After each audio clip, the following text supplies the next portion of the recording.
Good morning.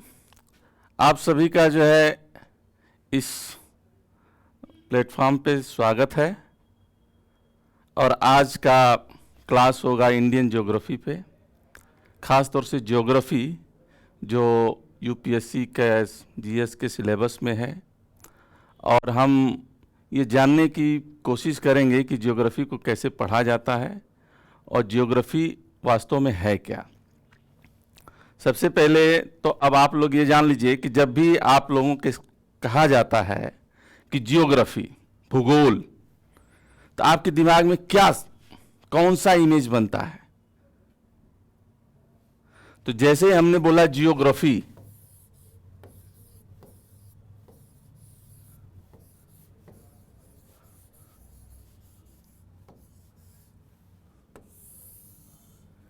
ये शब्द सुनते ही जो है कोई न कोई इमेज बनता होगा और उस इमेज के थ्रू ही आप समझ पाएंगे कि ज्योग्राफी है क्या। क्योंकि सभी लोग जो है ये मान के चला जाता है कि ग्रेजुएट हैं, यूपीएससी की तैयारी करने वाले हैं, आईएएस की तैयारी करने वाले हैं, पीसीएस की तैयारी करने वाले हैं, या किसी भी ऐसे कंपटीशन की तैयारी करने वाले हैं जिसमें जनरल स्टडीज़ में जियोग्राफी से संबंधित सवाल पूछे जाते हैं। तो अब आप जैसे ही हमने ज्योग्राफी शब्द बोला तो आपके दिमाग में ढेर सारा बात आएगा, जिसमें से जो सबसे पहले जो इमेज बनेगी, जो सबसे पहले जो चीज आएगी वो आती है अर्थ की, यानी पृथ्वी की। अर्थ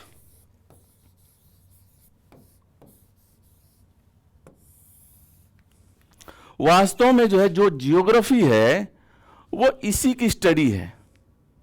किसकी? अर्थ की। अर्थ कैसी है?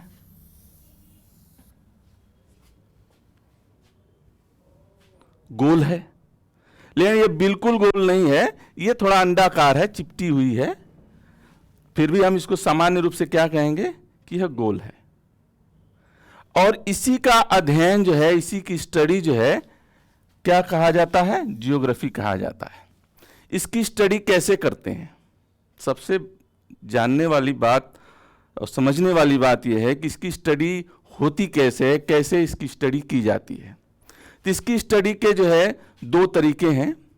पहला तरीका है कि आप जो है जो साइंटिफिक मेथड है उसके थ्रू इसका स्टडी करें, और दूसरा जिसको हम लोग फॉलो करते हैं, आम लोग फॉलो करते हैं, कि लोगों ने क्या बताया है अर्थ के विषय में, वही हमको क्या करना है? पढ़ना है।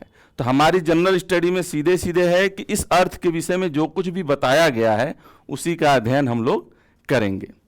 अब ये जान लीजिए कि सबसे बड़ा सवाल ये होता है कि यूपीएससी की तैयारी करते समय हम लोगों को पढ़ने के लिए कौन कौन से बुक्स की ज़रूरत होती है, वो कौन से तरीके होते हैं जिससे हम जो है जनरल स्टडी में पूछे जाने वाले सवालों को सॉल्व कर सकते हैं। तो अमूमन जो है ये मान के चलिए कि सिविल सर्विसेज के एग्ज़ाम में किसी भी जनरल स्टडी के पेपर में 15 से 20 सवाल जो है जियोग्राफी से आते हैं। 15 से 20 सवाल, ये 15 हो सकते हैं, 20 भी हो सकते हैं, कभी कभी 21-22 भी हो सकते हैं। अगर इसमें इकोलॉजी एनवायरनमेंट के सवालों को मिला दिया जाए तो ये 25 प्लस भी जा सकते हैं। तो इसके इंपॉर्टेंस को आप समझ सकते हैं कि इसका इंपॉर्टेंस क्या है। 15 से 20 सवाल, और इस 15 से 20 सवालों को हम ये मान के चलते हैं कि इस 15 से 20 सवालों में आप जो है कम से कम अगर 20 सवाल आते हैं तो 18 सवाल सॉल्व करने की हैसियत में रहेंगे, अगर आप जो है हमारा रेगुलर क्लास ज्वाइन करते हैं। और इस 15 से 20 सवालों में से अगर 20 सवाल आते हैं तो 18 आप जो है कर लेंगे हमारे नोट से, और बाकी जो किताब आपको रिकमेंड की जाएगी उससे आएंगे। 2 सवाल आप कहेंगे कि 2 सवाल क्यों नहीं आएंगे? ये 2 सवाल हो सकता है कि आप जो है कॉन्सेप्ट को मिस कर रहे हो इसलिए ना आए, या उस सवाल को आप समझ नहीं पा रहे हो इसलिए ना आए। इसलिए 2 सवालों का हम मार्जिन लेकर चल रहे हैं कि हो सकता है आपको ये सवाल ना आए, क्योंकि जो क्वेश्चन सेटर होते हैं, जो क्वेश्चन को सेट करते हैं, हो सकता है कि कुछ इस तरह से घुमा फिरा करके चीज़ों को बना दें जिससे आप सवाल को समझ ना पाएं। जैसे कभी कभी ऐसा होता है कि ज्योग्राफी के सवाल को करंट अफेयर से जोड़ दिया जाता है और बच्चे को ध्यान नहीं रहता है कि वो करंट अफेयर्स का सवाल है या ज्योग्राफी का सवाल है। तो हो सकता है करंट अफेयर्स की ऐसी चीज़ों को आपने जो है टच ना किया हो और वो ज्योग्राफी में काउंट किया जा रहा है और आप जो है उसको सॉल्व नहीं कर पा रहे हैं। तो इसलिए हम 2 सवालों का मार्जिन लेकर के चलते हैं कि ये 2 सवाल हो सकता है कि आप सॉल्व ना कर पाएं। अब ये सवाल आता है कि हमें स्टडी करने के लिए कौन कौन सी बुक्स रिकमेंड की जाती है, कौन कौन सी बुक्स हमको पढ़ना चाहिए। तो हम आपको ये बताना चाहेंगे कि सबसे पहले पढ़ने के लिए हमें एनसीईआरटी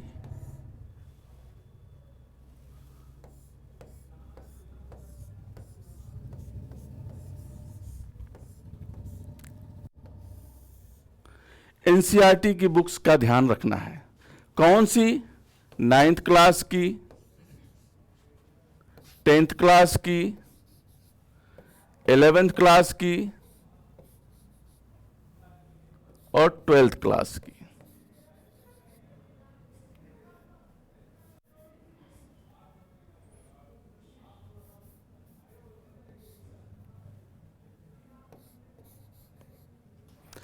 इन सभी एनसीईआरटी को आपको पढ़ना है। अगर इस एनसीईआरटी को पढ़ते हैं आप, तो ये मान के चलिए कि आप ज्योग्राफी को आसानी से समझ पाएंगे। इसके अलावा आपके दिमाग में ये सवाल आता होगा कि कौन सा एटलस हम यूज करें। तो एटलस जो है ऑक्सफोर्ड,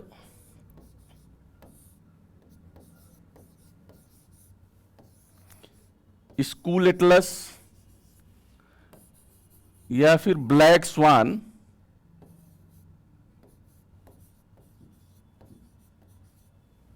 इस पब्लिकेशन का आप जो है एटलस यूज करेंगे। इसके अलावा कई बार ये बोला जाता है कि सर एनसीईआरटी तो सभी लोग जानते हैं कि एनसीईआरटी पढ़ेंगे हम जो है।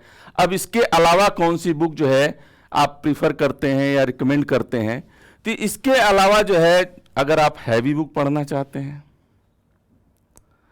तो आपको माजिद हुसैन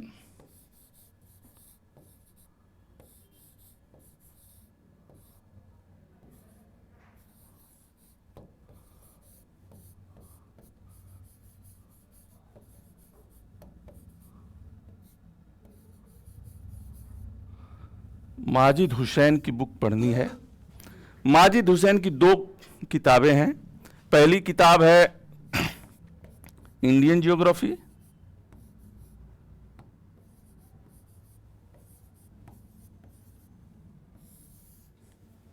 और दूसरी है वर्ल्ड ज्योग्राफी।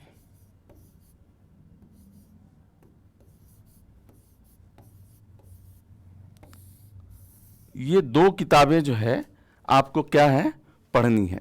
ये थोड़ी सी लेंदी बुक है। अमूमन जो है जिन लोगों का विषय ज्योग्राफी होता है, ऑप्शनल सब्जेक्ट ज्योग्राफी होता है, वो लोग इसको पढ़ते हैं, लेकिन आप भी इसको पढ़ सकते हैं। इसके अलावा एक और बुक रिकमेंड की जाती है,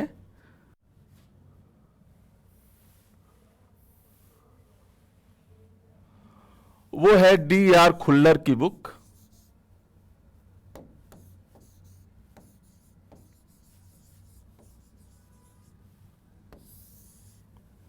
एक्सेस पब्लिकेशन से ये बुक आती है। फिजिकल,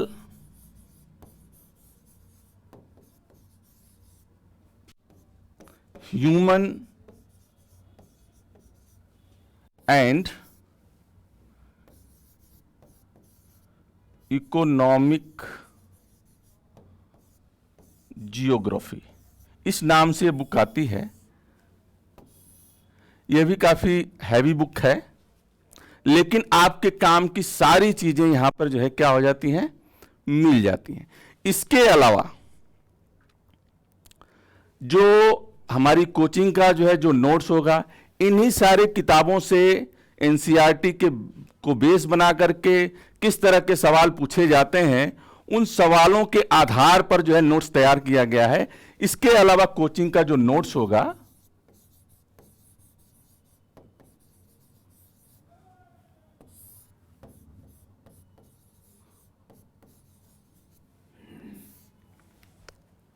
ये कोचिंग के नोट्स आपको पढ़ने हैं।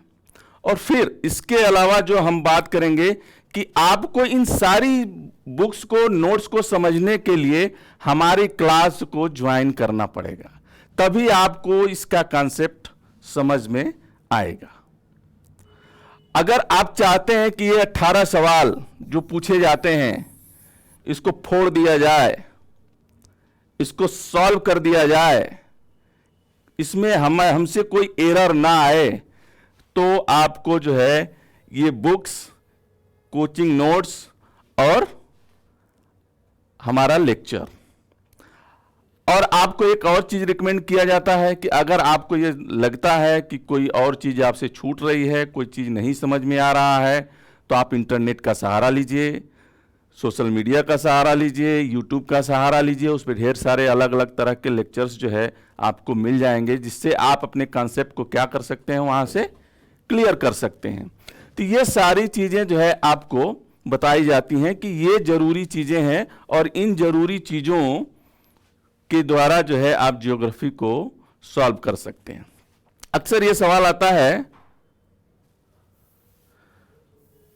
कि सर जो है हम कितने टाइम में इसको तैयार कर लेंगे, कितना टाइम लगेगा इसको तैयार करने में।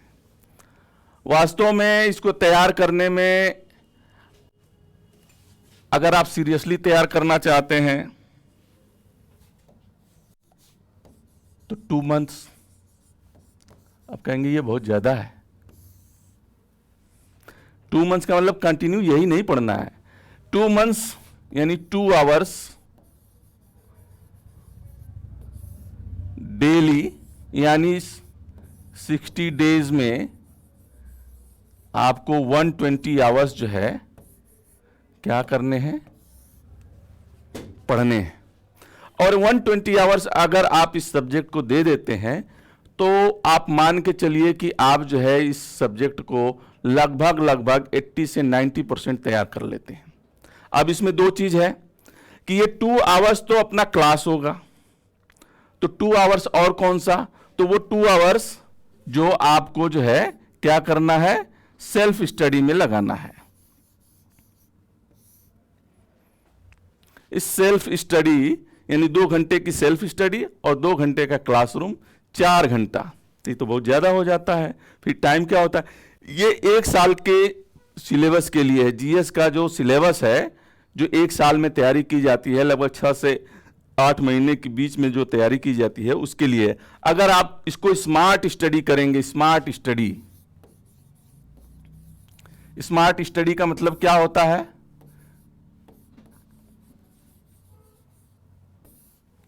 स्मार्ट स्टडी का मतलब ये होता है कि आप जो है, जो भी आपको नोट्स दिया गया है, जो क्लास में बताया जा रहा है, उसको कंसंट्रेशन के साथ पढ़ें, और कंसंट्रेशन के साथ पढ़ने के साथ साथ जो है, जो क्वेश्चन पूछा गया है प्रीवियस ईयर्स में, उस क्वेश्चन को पढ़ते हुए अपने कॉन्सेप्ट को क्लियर करना, और दूसरा चीज विजुअलाइज करना कि और कौन से क्वेश्चन बन सकते हैं। अब जैसे आपके सामने अक्सर ये सवाल आता है कि सर हम कैसे समझे कि कहां से सवाल आएगा, सवाल कहां से पूछा जाता है, कौन सा सवाल पूछेगा। तो आपको अगर ये जानना चाहते हैं कि कौन सा सवाल पूछा जाएगा, कैसे सवाल पूछा जाएगा, तो जो प्रीवियस ईयर के जो प्रीवियस ईयर्स में पूछे गए सवाल हैं, उन सवालों को आपको क्या करना है, सॉल्व करना है। एक एक करके आप सॉल्व करते जाएंगे तो आपको समझ में आएगा कि सवाल क्या पूछा जा रहा है। और दूसरा चीज, आपके सामने सिलेबस होना चाहिए।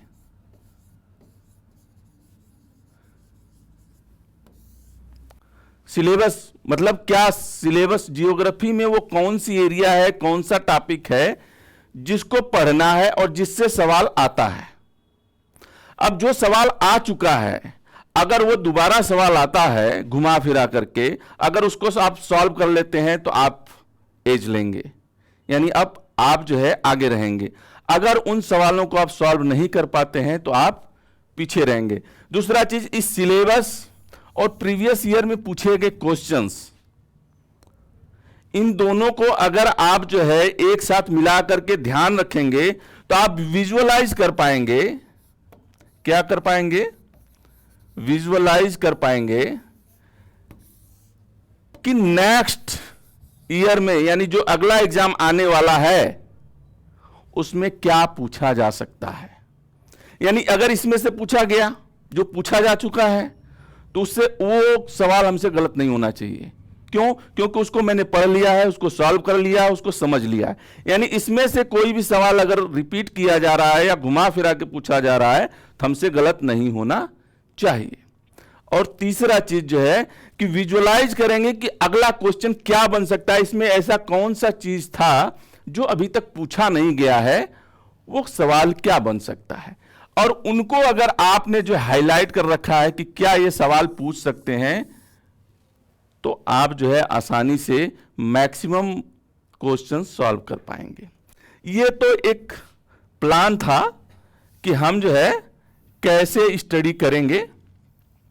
अब आते हैं ज्योग्राफी के कॉन्सेप्ट पर कि ज्योग्राफी होती क्या है, किसको आप ज्योग्राफी बोलते हैं। तो पहले ही मैंने बताया था आप लोगों को कि ज्योग्राफी हम बोलते हैं अर्थ की स्टडी को। इस अर्थ की स्टडी जो है हम करते हैं, तो इसमें पहला हम बोलते हैं, जैसे जनरली जो आप एनसीईआरटी में पाएंगे, पहला है फिजिकल जियोग्राफी।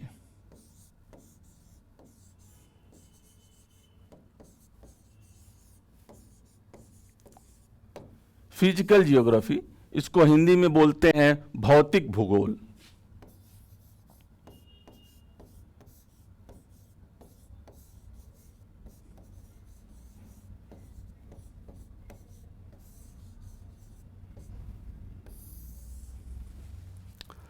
भौतिक भूगोल का मतलब है कि पृथ्वी जैसी है ऐसी क्यों है,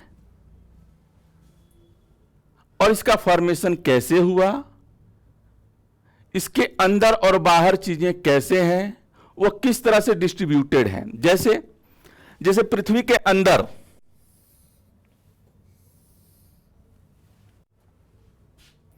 पृथ्वी के अंदर का अध्ययन करना है। वास्तव में ये जियोलॉजी का विषय होता है, इसी जियोग्राफी का ही एक पार्ट है जियोलॉजी, जिसको भूगर्भ विज्ञान कहते हैं। वास्तव में वो जो है 18 किलोमीटर तक की स्टडी है। जो ऊपरी जो क्रस्ट होता है, पृथ्वी का जो ऊपरी भाग होता है, उसके अंदर पाए जाने वाले खनिज पदार्थों के लिए जो मटेरियल्स मिलते हैं, रॉ मटेरियल्स, उसका अध्ययन किया जाता है जियोलॉजी में। ये 18 किलोमीटर, ध्यान रखिएगा, 18 किलोमीटर तक ही जो है क्या है, जियोलॉजी है। इसके अलावा पृथ्वी के अंदर जो है आप नहीं जा सकते। क्यों? क्योंकि उसका टेम्परेचर बहुत ज्यादा बढ़ जाता है। किसकी वजह से टेम्परेचर बढ़ जाता है? क्योंकि ऊपर जो भी जो है पदार्थ है, जो भी मटेरियल है, उस मटेरियल का इतना प्रेशर होता है कि प्रेशर से जो है उसका टेम्परेचर बढ़ जाता है। इसलिए यहीं तक जो है जियोलॉजी का अध्ययन होता है। जियोग्राफी का अध्ययन पूरी पृथ्वी का होता है, यानी कि पृथ्वी के सरफेस से लेकर के उसके सेंटर तक क्या है, किस तरह से है, उसकी संरचना क्या है, उसी का अध्ययन किया जाता है। तो इसमें जो है जो सबसे पहले सामान्य चीज पाई जाती है, उसमें यह होता है कि इसके जो सबसे ऊपरी लेयर को हम क्या बोलते हैं, क्रस्ट बोलते हैं।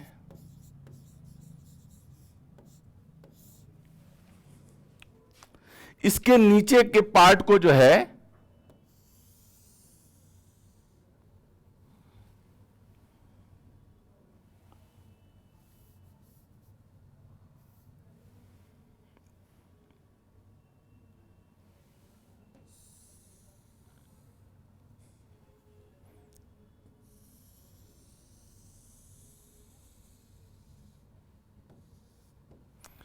इस वाले पार्ट को हमने क्रस्ट बोला, और इस वाले पार्ट को हम क्या बोलते हैं? मेंटल बोलते हैं।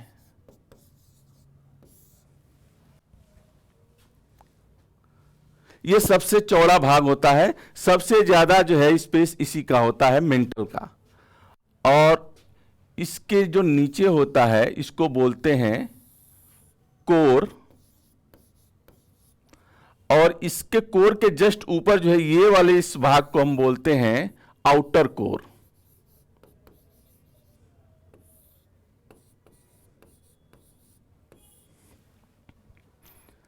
ये पृथ्वी के अंदर का पार्ट है, और पृथ्वी के ऊपर सरफेस पे क्या हम देखते हैं? हम सरफेस पे माउंटेन देखते हैं, रिवर देखते हैं, वोल्केनो देखते हैं,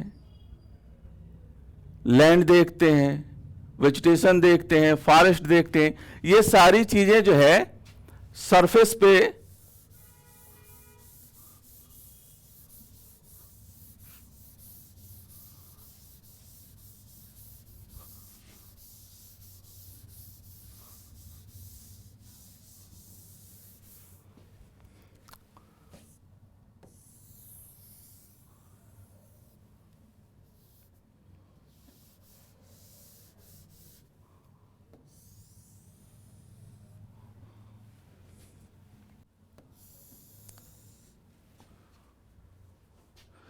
इसके सरफेस पर जो चीजें आपको मिलती हैं,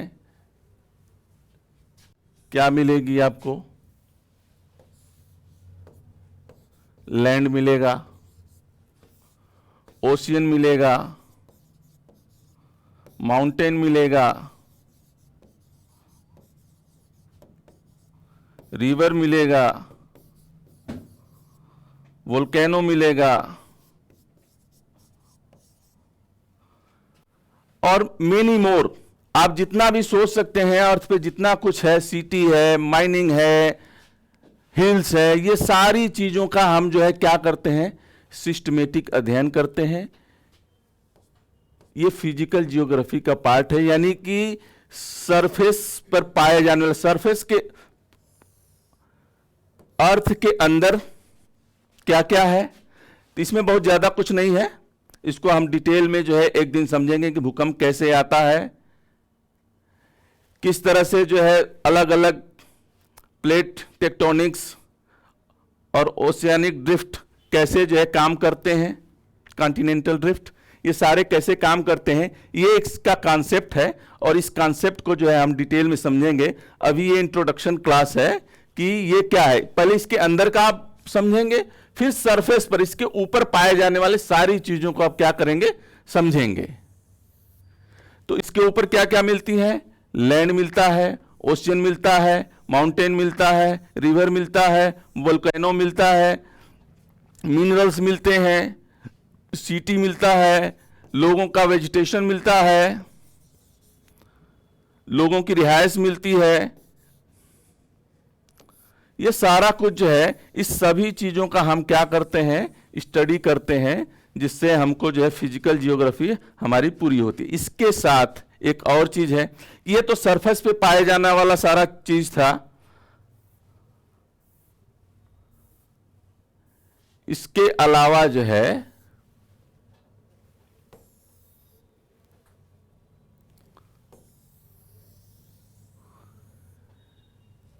ये अर्थ है, इस अर्थ के ऊपरी भाग जिसको हम वायुमंडल बोलते हैं, एटमॉस्फेयर बोलते हैं, इस एटमॉस्फेयर का भी जो है हम क्या करते हैं? इसी फिजिकल जियोग्राफी के अंतर्गत जो है हम क्या करते हैं? अध्ययन करते हैं।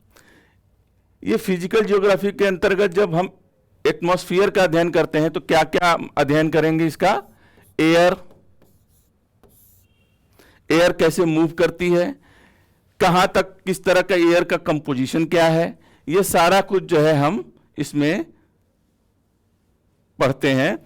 जिसमें सबसे जो जरूरी चीज होता है क्लाइमेट, इसी को हमको मेन रूप से पढ़ना होता है कि क्लाइमेट क्या है, कहीं पर गर्मी है, ठंडी है, क्यों है, कैसे है, किस तरह से उसका डिस्ट्रीब्यूशन है, कहीं पर बारिश बहुत ज्यादा होती है, कहीं पर बहुत कम बारिश होती है, कहीं डेजर्ट है, यानी कि कोई पेड़ पौधा ही नहीं, बालू ही बालू है। और कई जगह यहाँ ऐसा होता है कि खूब बारिश होती है, खूब ढेर सारा जो है जंगल है। तो वहाँ इतना बड़ा जंगल क्यों है, ढेर सारे पेड़ पौधे, अगर पेड़ पौधे भी हैं तो अलग अलग तरीके के पेड़ पौधे क्यों मिलते हैं, ये सब इस क्लाइमेट पर डिपेंड करता है। और क्लाइमेट इस बात पर डिपेंड करता है कि इस पूरे अर्थ पर जो है सोलर एनर्जी कितनी मिल रही है।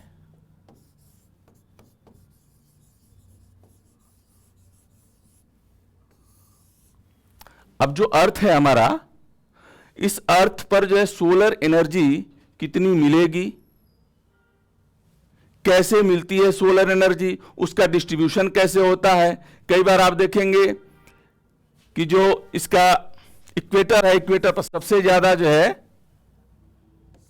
सोलर एनर्जी मिल रही है।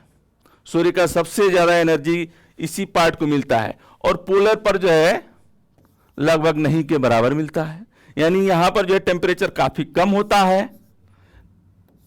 टेम्परेचर बहुत लो रहेगा, और इक्वेटर पर टेम्परेचर जो है बहुत हाई रहेगा। और फिर यहां पर पोलर पर जो है टेम्परेचर क्या हो जाएगा, लो हो जाएगा। जैसे जैसे इसके इधर जाएंगे टेम्परेचर नीचे आएगा, और जैसे जैसे इक्वेटर की तरफ आएंगे टेम्परेचर बढ़ता जाएगा। लेकिन इस पर भी कई ऐसे लोकेशन हैं, यहां भी कई ऐसे जगह हैं, कई ऐसे लोकेशंस हैं जहां पर जो है टेम्परेचर आपको कम मिलेगा और साइड में टेम्परेचर जो है बहुत ज्यादा मिलेगा। तो ये जो है हम कैसे समझते हैं, जब हम अर्थ के पार्ट को समझ जाते हैं, अर्थ पर जो माउंटेन है उसका डिस्ट्रीब्यूशन समझ जाते हैं, और साथ में क्लाइमेट को समझते हैं। और जब हम क्लाइमेट समझ जाते हैं तब हम समझ जाते हैं कि कहीं अगर जंगल है तो क्यों है, कहीं नदी अगर ज्यादा मात्रा में यानी ज्यादा पानी लेकर के बह रही है, ज्यादा उसके पास वाटर है, उसके पास ज्यादा वॉल्यूम है वाटर का जो है, तो उसका रीजन क्या है, सारा कुछ क्लाइमेट से डिसाइड होता है। और कोई ओशियन कितना बड़ा होगा, उसका पानी कैसा होगा, उसकी सॉलिनिटी कैसी होगी, ये भी जो है क्लाइमेट पर डिपेंड करता है, एयर पर डिपेंड करता है। और इस एयर के साथ, क्लाइमेट के साथ, ये जो अर्थ है, अर्थ का जो रोटेशन है, रोटेशन ये जुड़ा हुआ है। अगर ये रोटेशन ना होता तो ये क्लाइमेट भी ना होता, इस एयर का डिस्ट्रीब्यूशन भी ना होता, एयर में मूवमेंट भी नहीं आता। तो ये सारा कुछ जो है अर्थ के रोटेशन पर, सोलर से मिलने वाली एनर्जी पर ये डिपेंड करता है कि आपका एयर कैसा होगा, आपका क्लाइमेट कैसा होगा। और इसी से हमें पता चलता है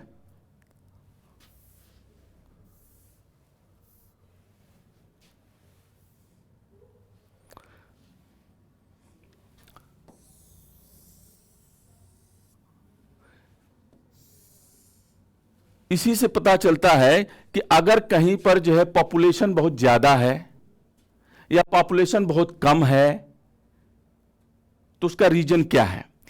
पहला चीज कि जहां खूब गर्मी पड़ेगी,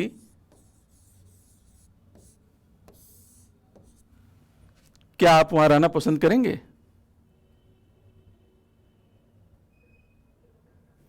स्वाभाविक है नहीं। यानी बहुत ज्यादा टेम्परेचर हो तो पॉपुलेशन क्या होगी, लेस होगी। और बहुत कम टेम्परेचर हो तो भी पॉपुलेशन क्या होगी, लेस होगी। बहुत ठंडी जगहों पर भी आप देखेंगे क्या होगा, पॉपुलेशन कम होता है। लोग छुट्टियां मनाने जाते हैं, अलग बात है कि छुट्टियां मनाने जा रहे हैं, लेकिन अक्सर जो है छुट्टियां मनाने लोग जो है कम टेम्परेचर वाली जगहों पर जाते हैं। बहुत ज्यादा टेम्परेचर वाली जगहों पर जो है छुट्टियां मनाने कम ही लोग जाते हैं। तो ये एक रीजन होता। अब इसको समझना है कि भाई अगर कहीं टेम्परेचर कम है तो वहां पॉपुलेशन कैसी होगी। ये इसी कॉन्सेप्ट से पता चलेगा हमें, ह्यूमन जियोग्राफी, कि यानी पॉपुलेशन जो है कहीं बहुत ज़्यादा बड़ी सिटी बनी हुई है, तो अगर उस सिटी के बनने के पीछे रीजन क्या है, वहाँ की पॉपुलेशन बहुत ज़्यादा है, वहाँ पर जो है अब उसका एक रीजनल कंडीशन भी होता है कि मानव ने कुछ ऐसी चीज़ें बना ली हैं कि जिससे वहाँ पर जो अपनी पॉपुलेशन को बढ़ा लेता है, अपनी चीज़ों को कम कर लेता है, एयर कंडीशनर बना लिया और भी सारी चीज़ें हैं। लेकिन फिर भी जो नेचुरल चीज़ें हैं, नेचर की वजह से, क्लाइमेट की वजह से कहीं पे पॉपुलेशन अब जहाँ पर ये दोनों कंडीशन है, यानी कि ऐसा टेम्परेचर है जो 26 से 40 के बीच में है, अमूमन टेम्परेचर 26 से 40 के बीच में रह रहा है, उसी के बीच में मूव कर रहा है, तो वहां पर आप देखेंगे कि पॉपुलेशन जो है बहुत ज़्यादा होगी। पॉपुलेशन उसकी क्या होगी? बहुत ज़्यादा होगी। तो ये भी हम किस बात से समझेंगे? क्लाइमेटोलॉजी से समझेंगे, यानी क्लाइमेट हमको समझना है, और क्लाइमेट को समझने के लिए हमको एयर को समझना है, एयर को समझने के लिए हमको अर्थ को समझना है, और अर्थ को समझने के लिए अपना दिमाग खुला रखना है।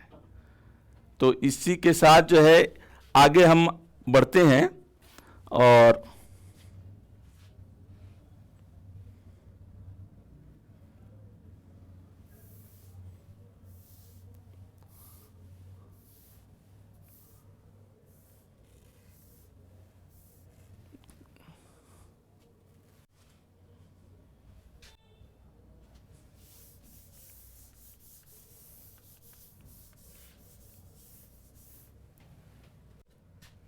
ज्योग्राफी के उस पार्ट की बात करते हैं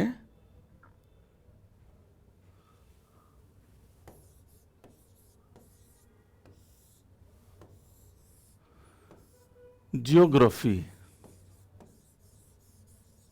इसके डेफिनेशन की बात करते हैं हम कि ज्योग्राफी है क्या। पहले ही हम बोल चुके हैं कि अर्थ की स्टडी है, लेकिन फिर भी ये जियो शब्द जो है ग्रीक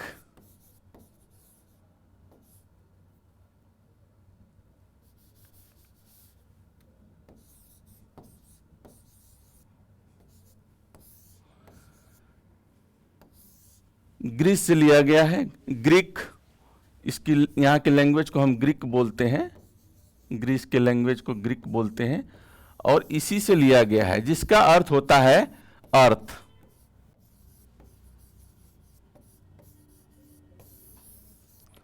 और इसका ग्राफ, जियोग्राफ, यानी अर्थ का हम ग्राफ बनाते हैं, और उस ग्राफ में बताते हैं कि कहां पर रिवर है, कहां पर ओशियन है, कहां पर कैसा क्लाइमेट है, उसका डायरेक्शन क्या है, यानी नॉर्थ में है, साउथ में है, कितनी दूर है। इन्हीं सारी चीज़ों का जो है स्टडी करने को हम बोलते हैं जियोग्राफी, और इसकी यही जो है जनरल डेफिनेशन है। इस जनरल डेफिनेशन से आगे हम लोगों को नहीं जाना है, इससे ज़्यादा कुछ पूछता नहीं है। इससे ज़्यादा जो है ऑप्शनल सब्जेक्ट में पूछा जाता है, तो हम जियोग्राफी के विषय में बस इतना ही समझेंगे कि जियोग्राफी को कहाँ से डिराइव किया गया है, उसका मीनिंग क्या है। अब ये मीनिंग हम जान गए,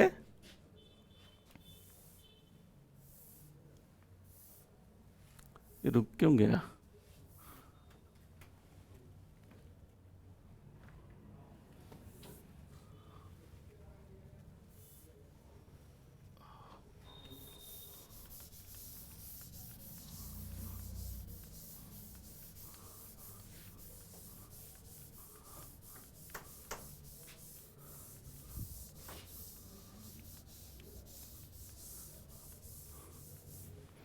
इसके अलावा कोई सवाल है?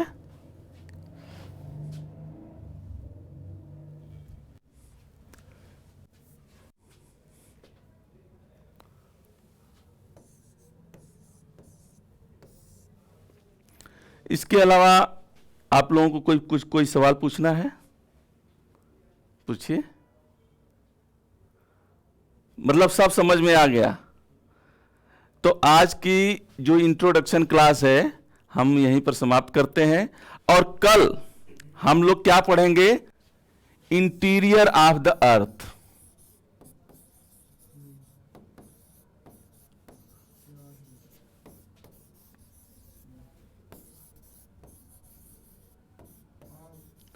यानी कल हम जो है अर्थ के अंदर की सारी चीजें पढ़ेंगे। यानी इस अर्थ के अंदर जो है क्या क्या चीजें हैं, किस मात्रा में है, कितना वो मटेरियल है, उसको हम कैसे जाने।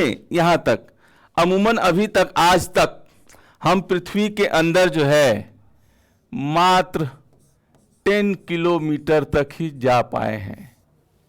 सोचिए कितनी बड़ी बात है कि हम बस 10 किलोमीटर तक जा पाए हैं, जबकि इसका पूरा का पूरा एरिया जो है 6000 किलोमीटर प्लस है।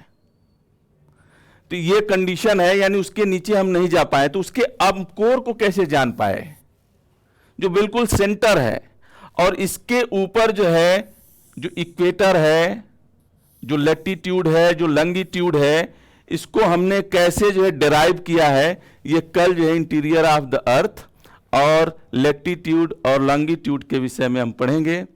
आज के लिए बस इतना ही। आप लोग जो है इस वीडियो को देखें, इसको समझें, और कोई भी जो है जो सवाल हो अगले क्लास में उसको कमेंट के रूप में जरूर बताएं। धन्यवाद।